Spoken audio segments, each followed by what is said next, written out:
5월 7일 금요일 출애굽기 14장 1절부터 14절까지의 말씀입니다. 자기를 믿고 걷는 인생길은 멋있어 보일지는 모르지만 언제 죽음의 길을 선택할지 알 수 없는 불안한 길입니다. 하지만 여호와 하나님의 인도하심을 받는 길은 사망의 음침한 골짜기조차 두렵지 않은 길이지요. 하나님은 장애물을 만날 때만 반짝 도와주고 사라지는 그런 분이 아닙니다. 내 인생길을 늘 인도하십니다. 주님께서 인도하시는 길이 어떨 때는 지름길을 버리고 돌아가는 길, 상식 밖의 어리석은 길처럼 보일 수도 있습니다. 이리저리 돌며 오도 가도 못할 길에 갇힐 때도 있습니다. 1절부터 4절까지의 말씀을 함께 읽어볼까요? 그때 여호와께서 모세에게 말씀하셨습니다. 이스라엘 백성들에게 돌아서서 믹돌과 바다 사이의 비하히롯 앞 곧 바알스본 맞은편 바닷가에 진을 치라고 하여라. 그러면 바로가 속으로 이스라엘 백성들이 이 땅에서 정신없이 떠돌다가 광야에 갇혀버렸다라고 생각할 것이다. 그러면 내가 바로의 마음을 강팍하게 해 그들을 쫓아가게 할 것이다.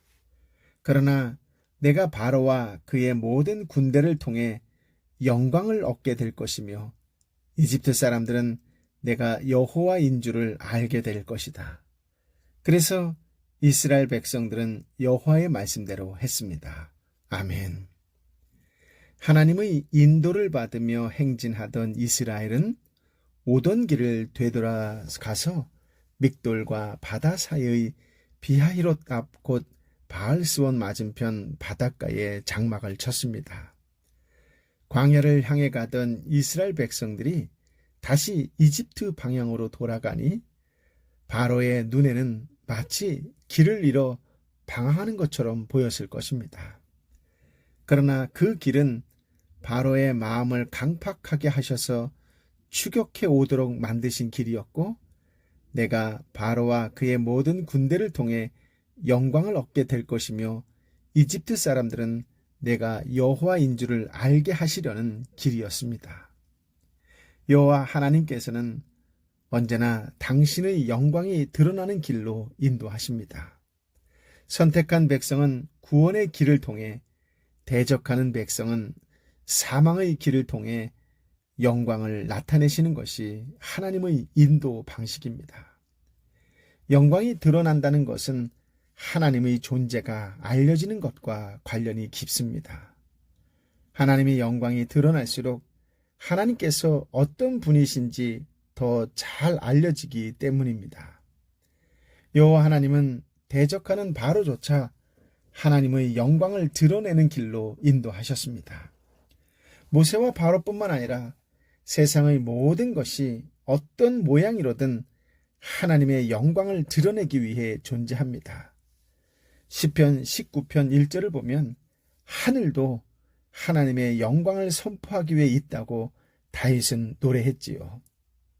예수님께서는 날 때부터 소경된 자를 보시고 이 병은 죽을 병이 아니다.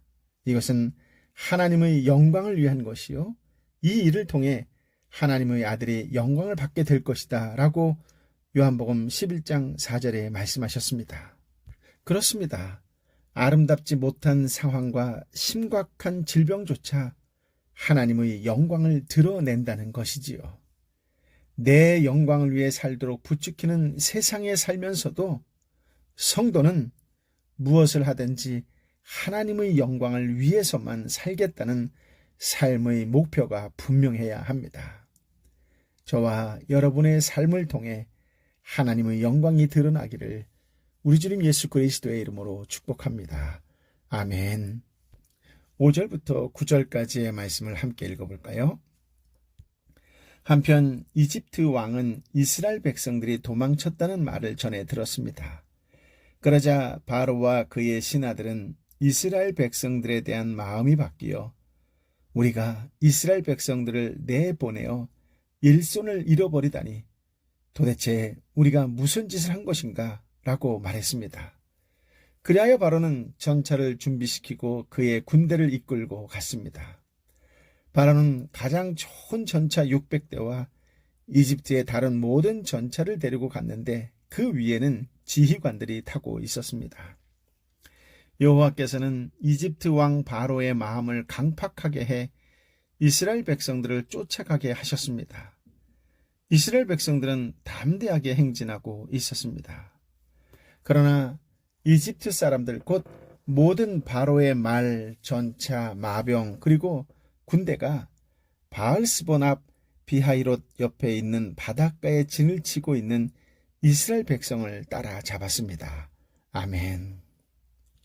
재앙이 두려운 나머지 애원하며 이스라엘 백성들을 내보냈지만 일단 히브리 노예들이 떠나고 나니 바로와 이집트 사람들에게 그들의 빈자리가 너무 컸습니다. 예전에는 노예들이 해주던 일을 이제는 자신들이 직접 해야 하니 당연히 그렇게 느껴졌을 것입니다. 광야의 막다른 곳에 장막을 쳤다라는 정보를 얻은 바로와 그 신하들은 마음이 변했습니다. 우리가 이스라엘 백성들을 내보내어 일손을 잃어버리다니 도대체 우리가 무슨 짓을 한 것인가? 그들은 전능하신 하나님의 능력에 굴복해서 이스라엘을 보낼 수밖에 없었습니다.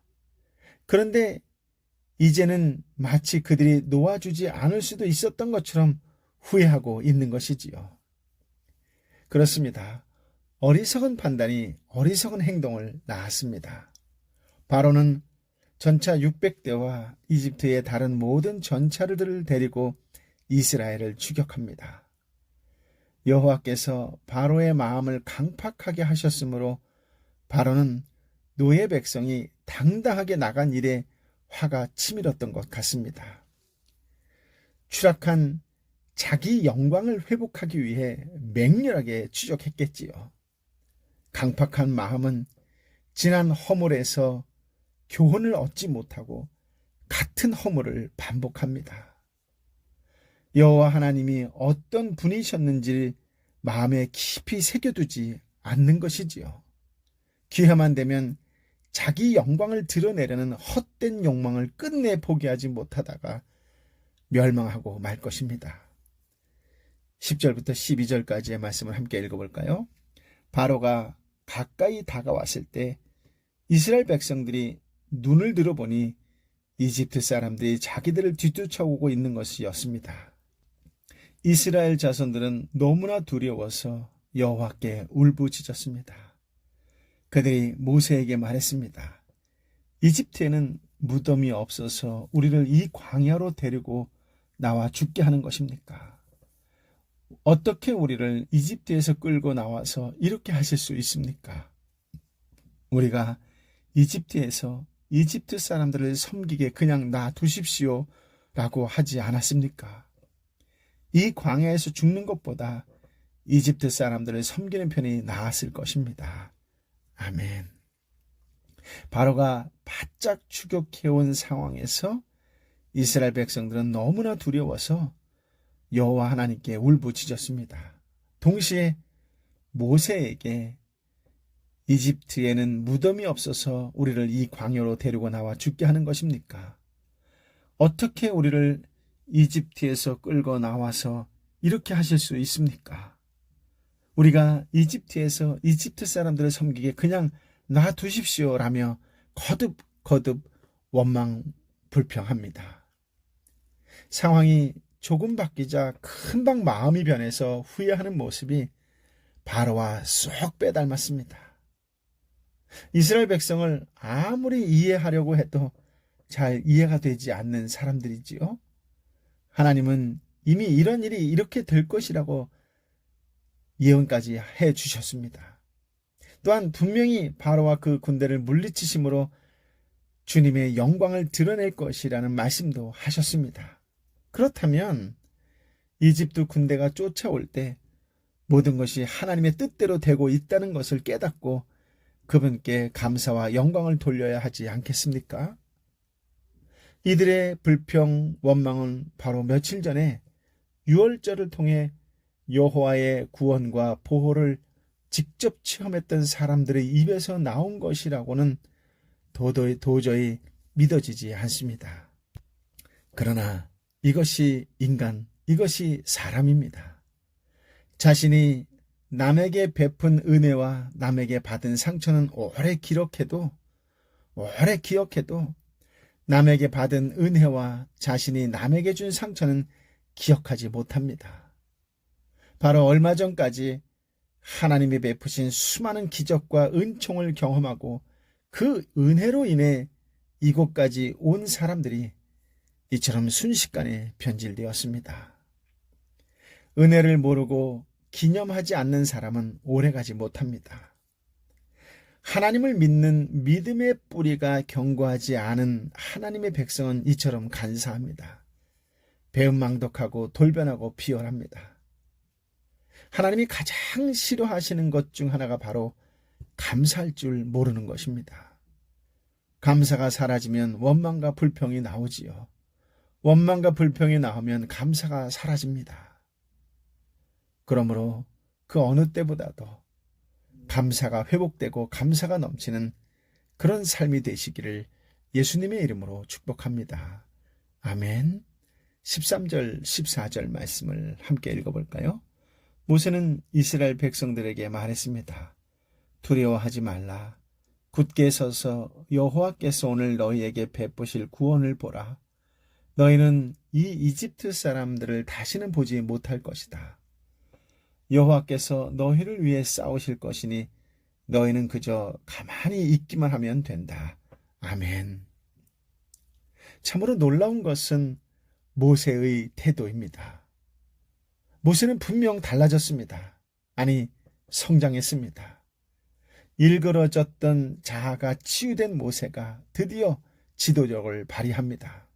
여느 때 같으면 백성들이 원망하면 즉시 하나님께 부르짖으며 왜 나를 힘들게 하십니까? 라고 항의했을 모세가 이 순간에는 백성들에게 우리에게 베푸실 하나님의 구원을 보라 라고 당당하게 선포합니다. 이때까지 모세가 보여준 리더십 중 가장 빛나는 순간입니다. 오늘 이후에 다시는 이집트를 볼 일이 없을 것이라는 말도 덧붙였습니다. 그렇습니다. 하나님을 믿는 자는 모두가 두려워할 때도 우왕좌왕하지 않습니다. 굳게 서서라는 말은, 가만히 서 있으라는 말은 지금의 위치를 유지하라는 뜻입니다. 군대 용어로는 대열을 이탈하지 말라는 뜻이지요. 믿음이 있는 자의 시선은 당면한 문제보다 하나님을 바라보고 그분의 섭리를 헤아립니다. 모세는 홍해에서 이집트 사람과 영원히 분리하시려는 하나님의 뜻을 깨달았습니다. 이전에 하나님께서 구원하신 사건을 오늘 만난 사건에 적용할 줄 압니다. 어제 바로의 손에서 구원하신 하나님이 오늘 무능하시겠습니까? 어제 우리를 위해 싸우신 분께서 오늘은 싸우지 않으시겠습니까? 은혜로 구원하신 분께서 이제 심판하시겠습니까? 하나님은 사람들처럼 마음이 변하는 분이 아닙니다. 너희는 그저 가만히 있기만 하면 된다. 무슨 말일까요? 불평에 원망에 입술을 다물고 침묵하라는 뜻입니다. 하나님께서 어떻게 일하시는지를 두 눈으로 지켜보기만 하라는 의미입니다. 우리를 위해 싸우시는 여호와 하나님을 마음에 새길 시간으로 삼으라는 것입니다.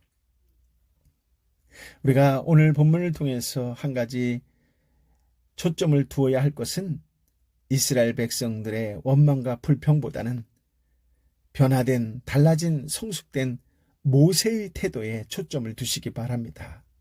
모세의 선포 속에서 하나님의 성품을 발견하시기 바랍니다.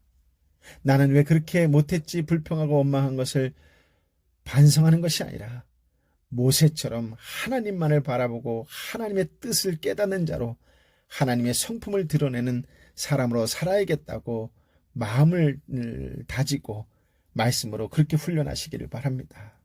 그러므로 내 경험과 판단이 아니라 하나님의 말씀에 순종하시기 바랍니다. 언제나 인도하시는 하나님께 모든 것을 맡기시기 바랍니다. 어떤 상황과 환경에서도 감사를 먼저 고백할 수 있기를 바랍니다. 은혜를 기억하고 기념할 때 더 큰 은혜가 임할 줄 믿습니다. 믿음의 눈으로 지금도 일하시는 하나님을 바라보시기를 바랍니다. 돌보시고 인도하시는 하나님과 행복한 동행이 되기를 예수님의 이름으로 축복합니다. 아멘. 아버지 하나님, 참으로 귀한 말씀, 생명의 말씀을 허락하여 주시니 감사합니다. 오늘 하나님의 사람이 직면한 상황과 환경 속에서 믿음의 사람은 어떻게 대처하고 어떤 언어를 사용하고 어떤 비전을 선포했는지를 보게 하시고 깨닫게 하시고 듣게 하시고 알게 하여 주시니 감사합니다. 모세의 변화가 나의 변화가 되길 원합니다. 모세 속에 묻어나는 성품이 하나님의 성품이 나의 성품이요, 나의 성품을 통하여 하나님의 영광이 드러나길 원합니다. 주님, 오늘 내 삶 속에서 성령의 향기가 드러나는 인생이 되고 오늘 내 삶 속에서 하나님의 성품이 드러나 하나님께 영광이 되고 나를 바라보고 함께 있는 자들이 미소를 짓게 되는 은혜의 시간이 되는 복된 날이 되게 하여 주옵소서. 오 성령이여 임하여 주옵소서. 기도하는 입술 가운데 역사하여 주옵시고 오늘 누구를 만난다 할지라도 모세처럼 확신에 찬 믿음으로 격려하고 응원하고 등을 두드려주며 일으켜 세워주는 축복과 은혜와 구원의 통로로 살아가는 복된 날, 주 예수 그리스도의 은혜를 충만하게 경험하고 나누어지는 섬기는 날이 되게 하여 주옵소서. 이제는 길이요 진리요 생명 되신 우리 주님 예수 그리스도의 은혜와 아버지 하나님의 크신 사랑과 성령 하나님의 위로 역사 교통 충만하심이 오늘도 주신 말씀을 붙잡고 말씀에 따라 살아가는 것을 통하여 하나님께는 영광이요, 이 땅에 힘들고 지치고 아파하는 이웃들에게 미소를 짓게 하고 함께하는 주변의 사람들, 공동체의 사람들에게 예수 그리스도의 향기로 살아가기를 다시 한번 결단하고 결심하는 하나님의 사람들 한 사람 한 사람 머리 위에 함께 눈물로 기도하는 삼토와 일토와 공동체와 열방의 선교사님과 선교지 위에 함께하여 주옵기를 간절히 축원하옵나이다. 아멘.